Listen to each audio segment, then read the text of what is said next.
Bismillahirrahmanirrahim.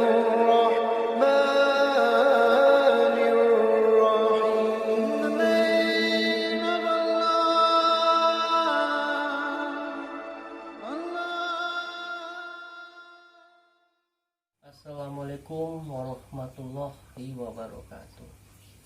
Wassalatu wassalamu ala anbiya'i wal mursalin wa ala alihi wa sahbihi ajma'in, amma ba'du.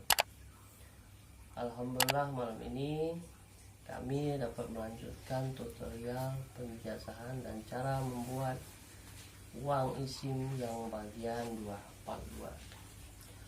Bahan-bahannya sama, tapi sebelum saya cerita tentang uang isim ini, saya lupa.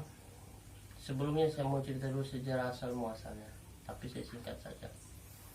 Uang isim ini ia diciptakan oleh Syekh Hasan Az-Zili, ya. Syekh Hasan Az-Zili ini mendapatkannya setelah dia riyadhah bermunajat kepada Allah di satu tempat yang kala itu banyak sekali orang yang kesusahan. Bencana kelaparan ada di situ, kesusahan dalam bentuk baik itu kesusahan kepercayaan juga di tempat itu, kesusahan material dan sebagainya di tempat itu. Rasa prihatin Syekh Hasan Az-Zili yang begitu besar akhirnya bermunajat kepada Allah dan dia melakukan riyadhah. Dari hasil riyadhah itu dia mendapatkan beberapa khawatir. Khawatir itu lebih tepatnya bisikan gaib yang lebih mengarah kepada hak, ya. Bukan khawatir itu bisikan gaib dari setan, bukan. Dari hasil riyadhah itu mendapatkan khawatir itu, dia diberitahu cara membuat uang isim. Nah, dengan media doa, yaitu dengan ayat kursi. Yang khodamusnya dari ayat kursi tersebut adalah Syekh Malik Kandias. Ya, sekali lagi Syekh Malik Kandias atau Raja Malik Kandias. Nah, singkat cerita, dibuatlah uang isim itu. Karena dulu itu uang isim itu masih menggunakan beberapa bagian emas, perak dulu. Yang dirajahlah, didoakanlah. Tak dengan caranya sendiri. Yang diminyaki dan ternyata membuahkan keberhasilan yang luar biasa. Turun temurun uang isim itu dari pengijazah ulama-ulama, kiai-kiai itu terus sampai hingga kini. Uang isim itu diwariskan kepada ulama-ulama, kiai-kiai atau santri-santri, atau kepada spiritual-spiritual yang mendalami keilmuannya kepada ulama atau kiai. Nah, itu singkat ceritanya, saya singkat saja. Nah, jadi sekali lagi, ilmu itu datang bukan mendadak, bukan seperti tiban, tapi dia punya asal usul, asal muasal, dan punya generasi penerus. Nah, asal jangan dirubah-rubah. Nah, lalu kita lanjut ke uang isim bahan-bahan yang part 2. Bahan-bahannya sama, saudara-saudara muslim sama, cuma yang membedakan adalah tata cara, jumlah, dan cara pengamal yang lebih besar lagi, lebih sulit, lebih rumit. Nah, bahan-bahannya mulai dari benang emas, air jadi masjid, ya, sama. Minyak javaron 1 gram, ya. Kemudian lagi beberapa uang 100 ribuan, ya. Sama semua, bahannya sama.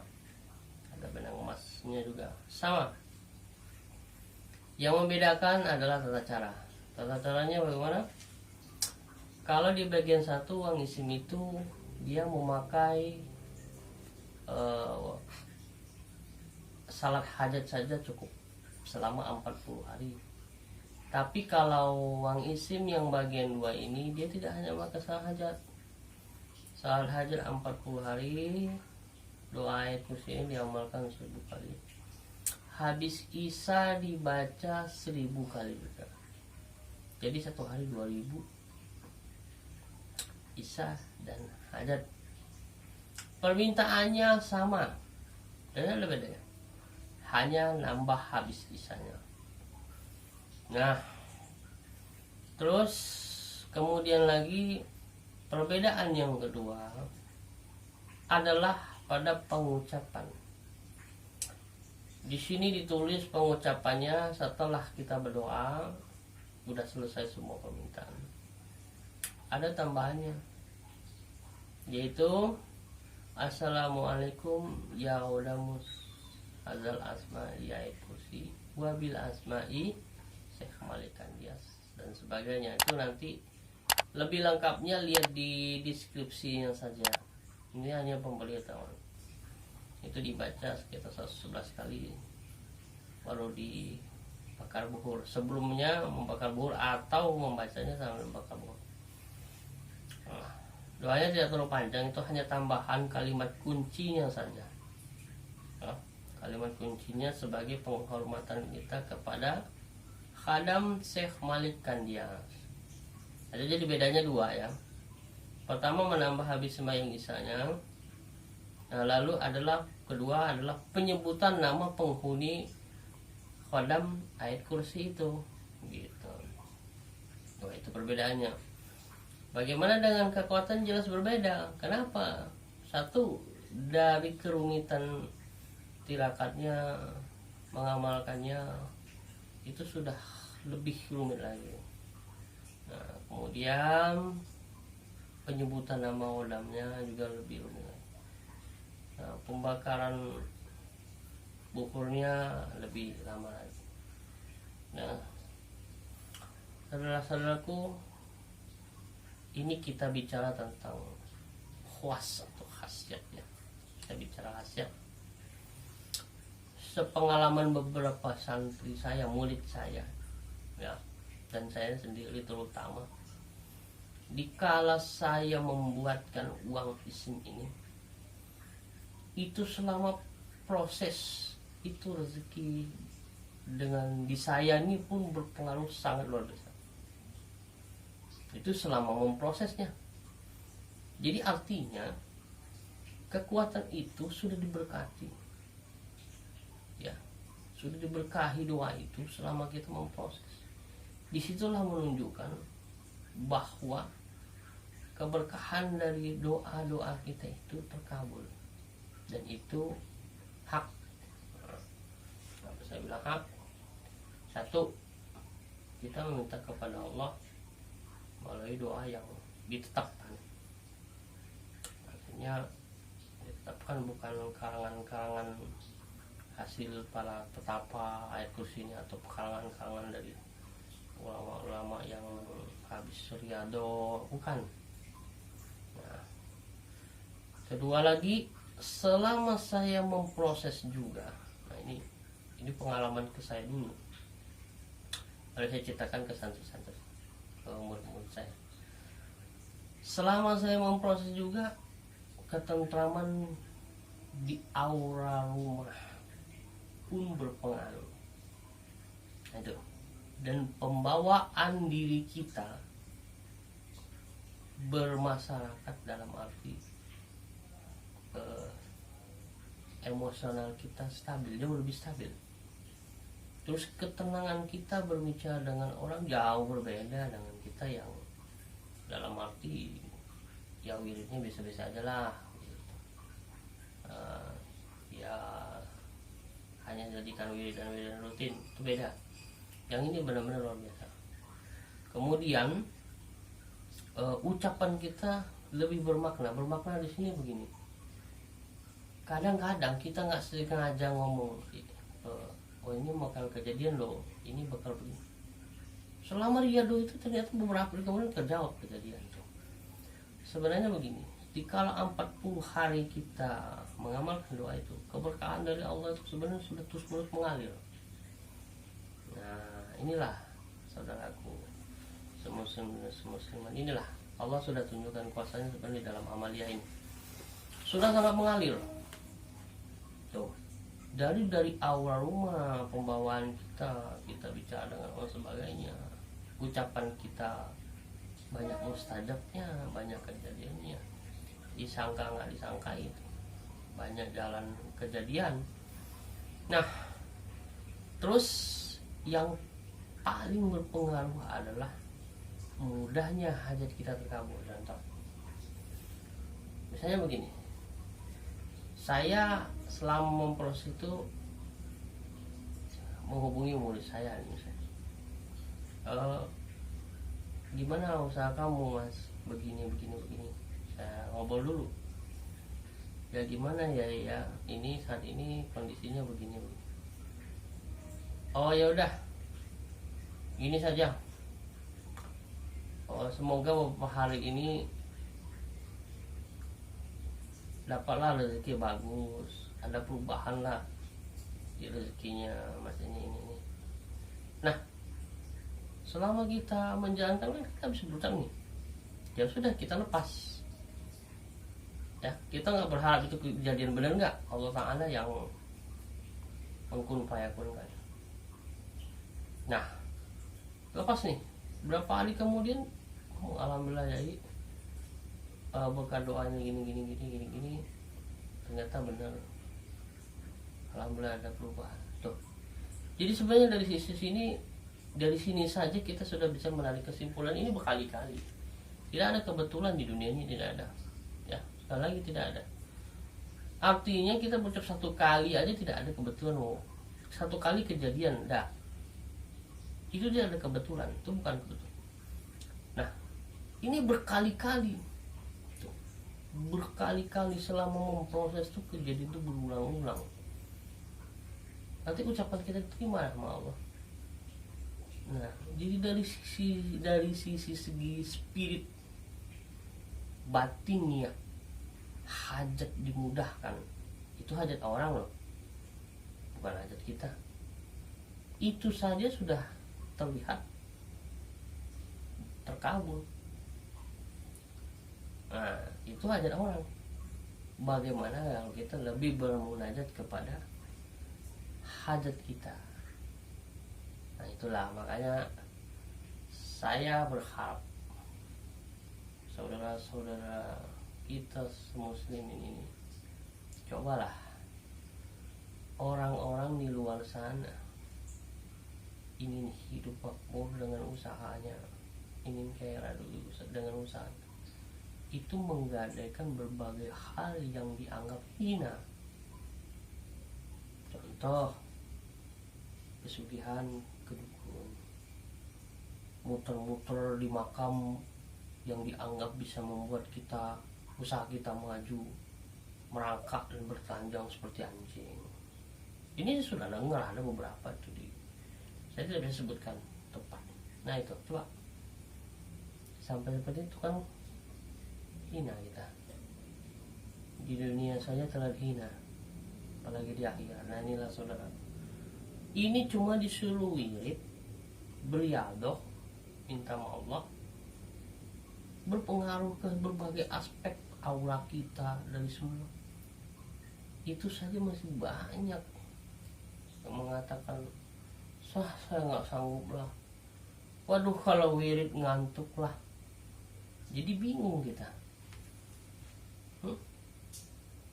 Jadi wajar kalau Allah kasih dia susah. Nah ini jadi begini loh saudara, saya kadang-kadang menarik kesimpulan di beberapa orang ketika kita kasih wiridan, kita bimbing dia, alasannya banyak, ngantuk lah. Sebenarnya Allah sudah tunjukkan bahwa jatah dia itu segitulah. Tapi sebagai guru kita ini berusaha membangkitkan, menimbulkan keinginan dia agar menjadi sebuah perwujudan kenyataan di dunia ini. Ya cuma ya jadawan majadanya jangan cuma guru doang loh, jedewan majede. Nah, kalau guru doang jedewan majede maka jede kita, artinya si murid juga dong. Masa cuma disuruh berdoa aja susah, ya kan? Cuma disuruh menambah ibadahnya jadi rajin sedikit saja susah. Gimana kalau disuruh 5 waktu wiridnya 1000 kali, kan kalau enggak. Nah jadi dari sini aja, cobalah saudaraku semuslim, ketika kita disuruh berdoa sama Allah, disitulah kita harusnya sudah mendapat pencerahan itu, bahwa kita ini lagi diluruskan. Nah, artinya kadang begini ya, rezeki itu berpengaruh dari hubungan kita kepada Allah yang kurang baik. Kadang-kadang bagaimana Allah makasih kita rezeki, sedangkan hubungan kita sama Allah saja ibaratnya kita didis. Rezeki kita juga didis dong. Kalau bahasa di sini itu di blacklist kita, kalau bahasa Jepang repot rezeki kita di blacklist sama Allah. Jadi inilah ya, itu perlu kesadaran. Ya Allah, kenapa saya susah? Dirasa kita sudah baik bersosialisasi atau dalam arti hubungan hablum minan nasnya dengan manusianya baik nih. Tapi kenapa rezekinya sudah? Hablum minallahnya coba dibagusin gitu. Hablum minallahnya udah bagus, hablum minan nasnya belum bagus. Ya, berarti Allah kasih kita kesabaran. Nah itu sekedar memberikan pencerahan saudara. Hanya begini saudaraku, bila saudara mengalami kesulitan dalam melakukan riadoh ini, tapi saya sebagai orang yang ingin sekali membantu kalian, ya bisa memesan kepada saya uang asma, uang isimnya seperti ini. Nah ini contoh ya. Tapi sebelum uang isim ini diberikan, saudaraku semua menelan untalannya dulu seperti ini. Nah, untalan ini dari apa saudaraku semuslimin dan muslimat yang berkah Allah? Sebenarnya untalan ini dari sebuah kapas bajang yang diriadokan, diberi minyak zafaron, campur minyak misik, kalau minyak zaitun, ya, diisim pakai ayat kursi yang sudah ribuan kali. Jadi bukan diisi doa lain, enggak, tetap ayat kursi juga secara khusus. Nah, buat apa? Buat membuang semua energi negatif yang ada di tubuh kita dan membuat terkabulnya hajat kita dan membuat tubuh kita semakin bagus spiritnya. Jadi kalau spiritnya bagus, energi rezeki kita bagus. Nah, jadi dari situ. Nah, ini untuk kekuatan untuk pelarisnya dipindahkan ke badan kita. Nah, lalu ada yang bertanya ke saya, bagaimana untalan itu jika tidak ditelan? Ya bisa. Untalan itu tidak perlu ditelan, bisa. Lalu dibanggakan, ya taruh aja di laci uang. Tapi ini kalau ditelan kan lebih nyaman, energi kita di badan juga kemanapun duduk, energi pelarisnya, energi rezekiannya itu jalan. Nah, kalau untalan ini kan harus dibawa, masa kemana-mana bawa untalan, walaupun sama-sama minta sama Allah, tapi coba yang begitu jangan terlalu difokuskan. Tauhid kita tetap sama Allah. Kalau ditelan coba spirit kita nyaman, tenang. Nah, uang ini pun, uang isim ini pun cuma hanya ditaruh di laci uang. Jadi begini ya, meyakini satu benda, kita juga walaupun sama-sama pakai bismillah atau pakai doa al-fatihah atau itu, tetap fokus tauhidnya dari Allah. Ya, satu hal kesombongan besar jika ada manusia yang meminta bahasanya dari Allah tapi tidak punya perantara. Oh, nggak usah pakai perantara, minta sama Allah aja langsung nyampe. Emang doa lu udah nyampe? Nggak sampai ngejamin sampai. Nggak ada, kalau Allah itu sendiri. Jangan sombong ente, jangan takabur. Ente mau ngaku-ngaku doa ente langsung terima macam wali, sadar. Nah, ini menunjukkan bahwa kita adalah tidak ada apa-apanya dengan Allah itu, tidak ada apa-apanya di dunia. Makanya kita pakai perantara. Ya, kita bersalawat kepada Nabi itu agar doa kita lebih mustajab, karena kita sebenarnya siapa? Makanya minta berkahnya dari Nabi, karena Nabi lebih cepat nyampe. Sama kita mau ngasih surat ke gubernur, ya harus lewat kenalan yang ya Pak Bupati, bupati ngasihkan ke gubernur, tolong dulu saudara saya si Fulan itu mah, Pak Gubernur itu saudara saya. Itu cepat terima, cukup ente percaya diri dengan PD-nya Pak Gubernur ini, anda diusir sama satpamnya. Kalau enggak ente digotong sama Pol PP. Ya, jadi artinya di sini ini segala contoh bahwa kita ini tidak boleh mengatakan wah langsung ya, langsung nggak boleh. Kita tetap harus tawadhu, rendah hati, ya. Nah, itu sama dengan kita mau ngasih soal aspirasi ke gubernur melalui bupati. Nah, artinya tetap kita pakai perantara. Emang kita siapa? Konglomerat, maka langsung terima sama gubernur kan? Enggak juga. Nah, ini sebagai bentuk ketawaduan kita kepada Allah, makanya melalui perantara. Di dunia ini nggak ada yang langsung, semua pakai perantara, ya. Nah, itu kenapa kita punya bapak ibu kita punya guru, itu perantara, ya. Nah, Al-Quran diturunkan melalui musab Quran diturunkan Allah melalui apa? Melalui Jibril. Karena kala itu kan yang bisa membaca Quran kan Jibril, Muhammad dan Allah itu sendiri. Melalui Jibril menyampaikan kepada Kanjeng Nabi melalui wahyu. Lalu Kanjeng Nabi memeliharanya melalui sahabat-sahabatnya. Lalu dibuatkan di daun lontar, daun khusus, kemudian baru dibentuk musab Quran. Dan begitu. Nggak mungkin Quran itu cetak dari langit ditempelkan ke bumi, nggak ada yang bisa baca. Ini sekadar saya memberikan wawasan, saudara. Sekali lagi, bila saudaraku si muslimin ini kesulitan membuatnya, ya, saya bisa bantu melalui untalan untuk ditelan. Cobalah kita bebenah diri, sama-sama membenah diri. Hubungan baik kita dengan Allah itu lebih bagus, ya saudaraku. Melalui apa? Melalui doa-doa, melalui dan amalia-amalia itu. Dunia kita juga dikasih, hubungan kita ke Allahnya secara batinnya dan akhirnya pun bagus. Nah, itu sekali lagi saudaraku semuslimin dan semuslimat, apabila saya salah kata dan salah ucap, sekali saya mohon maaf. Sekali lagi saya mohon maaf, ya. Nah, untuk mahar dalam pengijazahan silakan anda subscribe dan lainnya itu sebagai mahar. Yang nggak subscribe juga terserah. Yang penting sama-sama saya sudah berikan ijazahkan ilmu itu untuk saudara.